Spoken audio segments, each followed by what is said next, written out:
नमस्कार, मैं हूं आपके साथ मयंक मिश्रा। आज 31 तारीख है। हमारे सब दर्शकों को नमस्कार भी रहेगा, सलाम भी रहेगा। देखिए, ईरान ने पिछले 24 घंटे के अंदर अरब मुल्कों पर जो हमले किए हैं उससे पूरा अरब अब ईरान से थर-थर कांप रहा है। और यही हाल है डोनाल्ड ट्रंप का भी।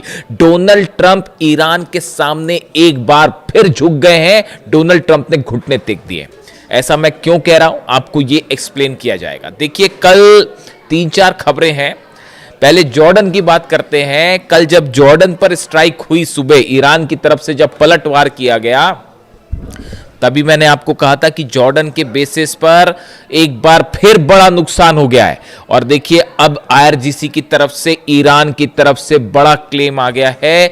आईआरजीसी ईरान ये कह रहा है, साहब हमने 6 F-35 जेट्स आग के हवाले कर दिए हैं अमेरिका के।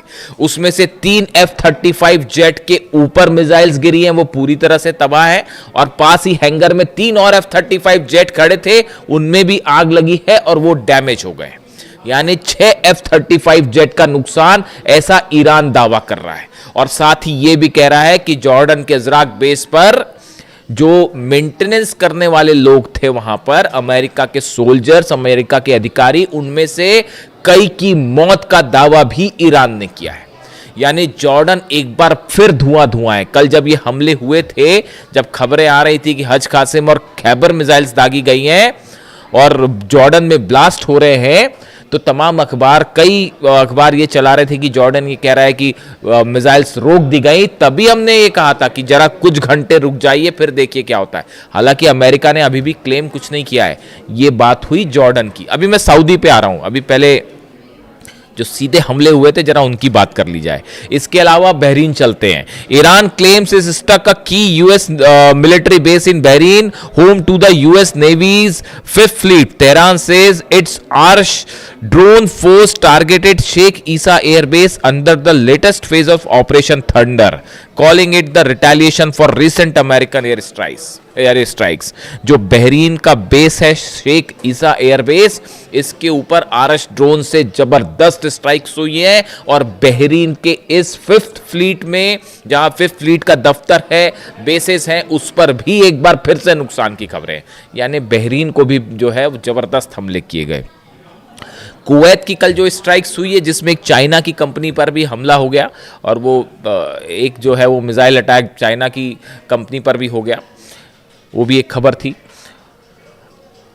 कुवैत में जो स्ट्राइक्स हुई है वो काफ़ी अंदर तक हुई है, मतलब डीप इनसाइड कुवैत। तो ये भी एक बार बता रहा है कि वो जो मिसाइल कुवैत में तमाम डिफेंस सिस्टम लगे हुए हैं अमेरिका के, वो रोकने में एक बार फिर नाकाम रहे और पेट्रियाट जो है वो धरा का धरा रह गया। और ईरान की मिसाइल्स ने वो मारा है साहब कुवैत में, कि कुवैत में भी अच्छा खासा नुकसान, कुवैत की बेसिस पर नुकसान का दावा कर रहा है ईरान। ये कह रहा है कि कुवैत में जो अमेरिका की बेसिस हैं उसको हमने जो टारगेट किया वहां असली नुकसान हुआ है। अब ये खबरें बाहर नहीं आ पा रही हैं। जितने अरब देशों में सब तरफ जो है वो खबरें बाहर, उसकी पिक्चर बनाने पर रोक लगा दी गई। यहां तक कि सेंटकॉम ने भी रोक लगा दी है कि हॉर्मूज में जो ईरान मार रहा है उसकी पिक्चरें रिलीज ना की जाए। तो अब वो बचाने की कोशिश कर रहे हैं, लेकिन साहब खबर आई जाती है। सऊदी की बात करें, देखिए मैंने आपको परसों रात को बताया था, कल नहीं परसों रात को बताया था कि सऊदी में अटैक हो गए हैं और सऊदी में एयरपोर्ट जो है उसके आसपास धमाके की खबरें हैं। और देखिए अल्टीमेटली वो बात सच साबित हुई। एक सऊदी से एक भाई साहब हैं, उनका मैसेज आया मेरे पास कि मयंक जी 4 धमाके हो गए हैं एयरपोर्ट के आसपास और उसको बंद कर दिया गया है।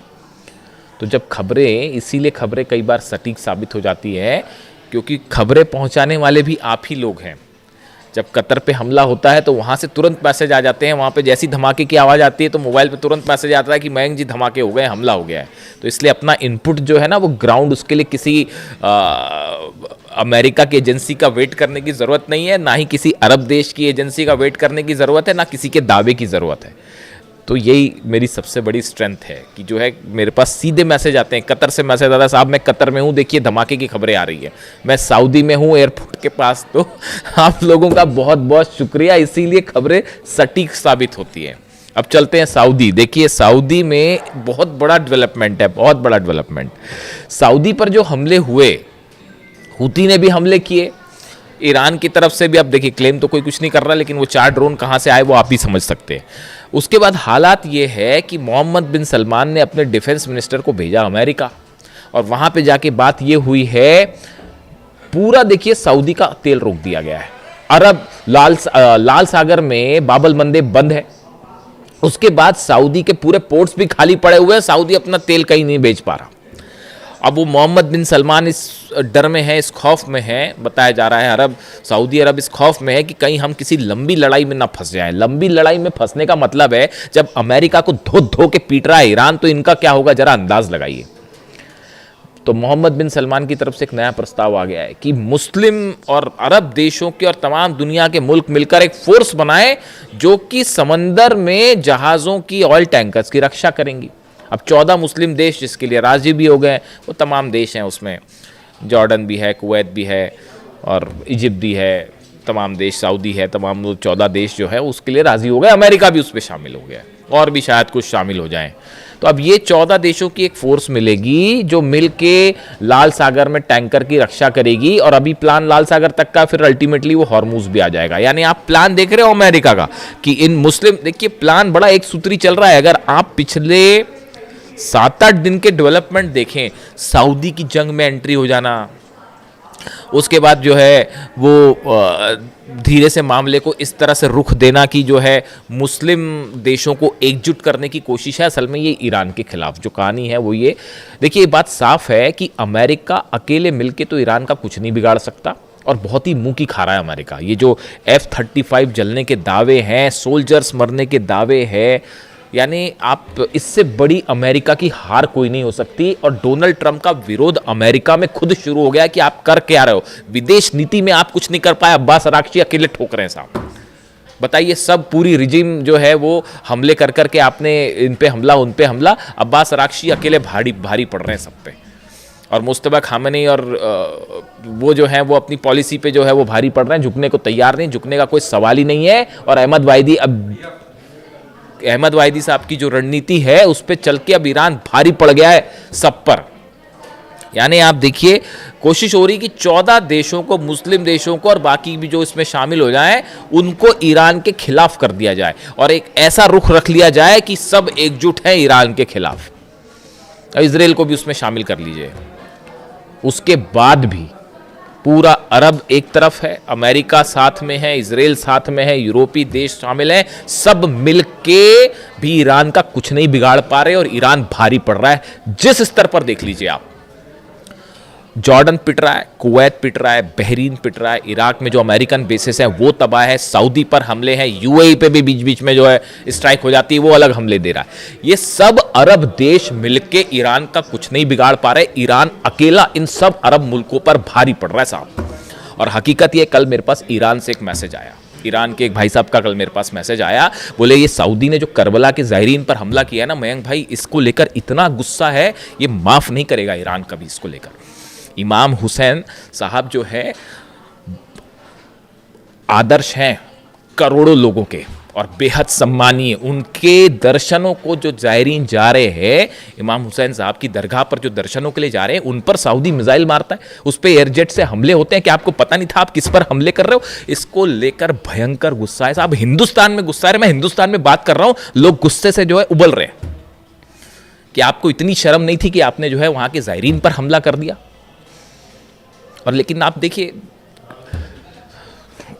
इसका एक एस्पेक्ट ये भी है, कभी कभी तो मुझे ये भी लगता है कि खुदा की मर्जी ही ईरान की जीत है। किसी ने सोचा था आज से 5 महीने पहले जब अली खामेनी साहब की शहादत हुई थी, मुझे बताइए हिंदुस्तान क्या दुनिया में सिर्फ एक हम ही थे दीवाने जो ये कह रहे थे साहब कि ईरान को नहीं हरा पाओगे, और अल्टीमेटली 5 महीने बाद पूरा अरब घुटनों पे खड़ा है, ट्रंप घुटनों पे खड़े हैं, इजराइल घुटनों पे खड़ा है।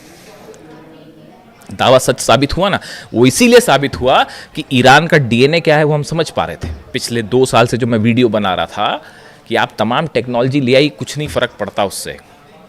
इमाम हुसैन का हौसला, खामेनी का हौसला जहाँ पे होना, उसको क्या हराओगे यार। वहाँ बच्चा बच्चा इमाम हुसैन है, बच्चा बच्चा खामेनी है।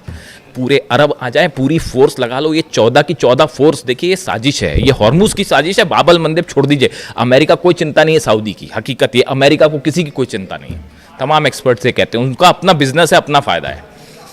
फर्स्ट तो सऊदी घुस गया साहब, फर्स्ट तो सऊदी गया है। जो अमेरिका के कहने पे वो हमले कर दिए, वहाँ जो प्लेन उतर रहा था ईरान का, वो हमले क्यों हुए? तमाम दुनिया के एक्सपर्ट्स ये राय रखते हैं कि वो अमेरिका के बहकावे में आके हमला हो गया और सऊदी की ज़बरदस्ती एंट्री हो गई। अरे जब आपको लड़ने की, भाई लड़ना आसान काम नहीं है ना, तो लड़ना आसान काम नहीं, और खासकर ईरान से। तो जब आपकी लड़ने वाली हिम्मत नहीं थी, हौसला नहीं था, लंबी जंग आप करने को राजी नहीं हो, तो फिर क्या फ़ायदा था वहाँ पे हमला करने का? यमन में क्या ज़रूरत थी इस जंग में कूदने की? आप देख लो हाल क्या है। और वो भी अभी भी जो है ईरान, देखिए अभी भी वो जॉर्डन के लोगों का शुक्रिया अदा कर रहा है, वो अभी भी कुवैत में लोगों का शुक्रिया अदा कर रहा है। और ईरान ये कह रहा है भाई हमारी जॉर्डन के लोगों से कोई दुश्मनी नहीं है, ना कुवैत के लोगों से दुश्मनी है, ना बहरीन के लोगों से दुश्मनी है, ना सऊदी के लोगों से दुश्मनी है। दुश्मनी है अमेरिका की फोर्सेस से, जिनको आपने अपने बेसिस दे रखे हैं। अभी तो हमले ईरान ने किए ही नहीं किसी सार्वजनिक स्थल पे। आप बताइए, कल जो केशम आइलैंड पर हमले हुए, बंदर अब्बास पे हमले हुए, पब्लिक प्रॉपर्टीज पर हमले हुए, आम लोगों को मारा गया वहां पर। ईरान ने मारा आम लोगों को? नहीं मारा। यूएस बेसिस को निशाना बनाया गया है सब जगह। और अगर वो खुले हमें हमला करने लगे तो फिर क्या होगा? फिर देखिए क्या होगा, बचा पाओगे? तो अब हालात ये है कि अरब चल रहा है, ट्रंप जो है वो, उनको समझ नहीं आ रहा है क्या किया जाए। अब एक नया खेल शुरू हो गया है। आप देखिए खबरों में आज, अखबारों का रुख देखिए, वो हमास को डिसआर्म करेंगे और गजा में डील होने वाली है। ये एक नया तरीका था, ये एक नया तरीका है कि जो फोकस इस तरफ से हट जाए कि अरब जो है वो पिट रहा है, ट्रंप जो है वो हार रहे हैं और बुरी तरह से अमेरिका के बेसिस को नुकसान हो रहा है। अभी फोकस इसी तरफ रहता। कल रात को हमला क्यों नहीं किया अमेरिका ने? इसीलिए हमला नहीं किया, फिर मारेगा वो, फिर खबरें चलेंगी सब तरफ। डोनाल्ड ट्रंप का इलेक्शन तो खतरे में साहब, वो तो मेरे मुताबिक तो खतरे में। अब पता नहीं अब आपकी क्या राय है और लोगों की क्या राय है। तो अब देखिए वो फोकस को जानबूझ के गाजा किया गया, हमास किया गया कि हमास डिसआर्म हो रहा है, हमास के साथ डील हो रही है। तो अचानक से मीडिया हमास गया। भैया जॉर्डन में जो ठोका उसका इन्वेस्टिगेशन क्यों नहीं करते? बहरीन में जो ठोका उसका इन्वेस्टिगेशन करिए, कुवैत में जो ठोका उसका इन्वेस्टिगेशन करिए। मोहम्मद बिन सलमान और सऊदी क्यों कह रहे हैं कि भैया बचाओ बचाओ, ईरान से बचाओ, एस्केलेशन मत करो? हकीकत ये है। तो ऐसा है, अब मिडिल ईस्ट का ही नहीं पूरे रीजन का नया किंग है ईरान। आप मानो चाहे ना मानो। और बड़े सारे भाई बंधु मुझे कह रहे थे कि 3 दिन में हार जाएगा ईरान, 4 दिन में हार जाएगा। अब तो ख़त्म हो गया, हंसी उड़ाई जा रही थी 28 फरवरी के बाद से। अब आप देख लीजिए अब क्या हालात है। और अभी शुरू हुआ है मामला। अभी अब आगे आके देखो होता है क्या। गजा में आपको क्या लगता है डील हो जाएगी? ऐसी आसानी से डील हो जाएगी? कल इजराइल के जो है आर्मी चीफ कह रहे हैं कि हम जो है लेबनान से बाहर नहीं आएंगे। क्या मतलब इस बात का? तो अब देखते क्या होता है। लेकिन फिलहाल हकीकत यह है कि ईरान ने बना ली है बड़ी लीड और इस जंग में जीत हुई है इमाम हुसैन की, इस जंग में जीत हुई है अली खामनेई साहब की, इस जंग में जीत हुई है आईआरजीसी की, ईरान की सेना की, अहमद वाहिदी साहब की, मुस्तफा खामनेई साहब की, ईरान के विदेश मंत्री अब्बास अराक्ची साहब की, और ईरान की 9 करोड़ जनता की, जो अमेरिका के आगे सिर उठाकर खड़ी हुई है। वीडियो कैसा लगा कमेंट करके ज़रूर बताएं। Thank you so much.